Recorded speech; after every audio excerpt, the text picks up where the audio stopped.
maanta ayaa si diiran lagu soo dhaweeyay garoonka weyn ee Cigaal International Airport fanaanka weyn ee Nimcaan Aadan Cismaan oo muddo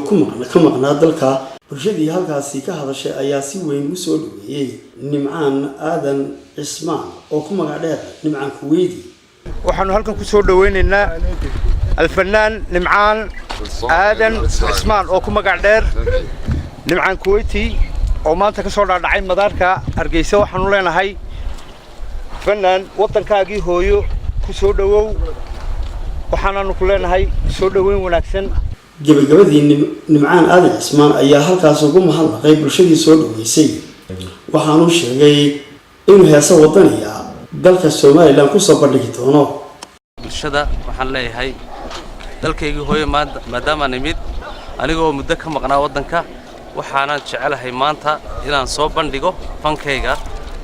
dana khaleejka ku maqnaa anigoo ah Nimcaan Aadan Cismaan Nimcaan Kuweydi waxaan gaar ahaan u salaamayaa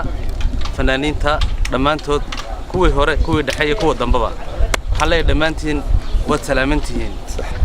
dhammaan dalkana si gaar ah u salaamaya dhammaan Soomaaliland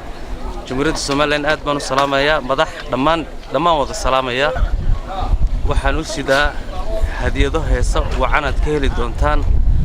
heesahana waxaan soo bandhigayaa marka aan isku nimaadno meesha nimaadna haddii la yiraahdo hees igu qaaliya ayaan waliba bulshada doonaya inuu u dhaadhacay heeskaasi adiga kugu dhasho kugu dhimanaya ayaa la yiraahdaa heeska aan wado adiga kugu dhasho kugu dhimanaya dhulwaagiyo cadaawuhu inuu kugu soo dhaco waan ka dhiidhiyaayo dhigbaan huraya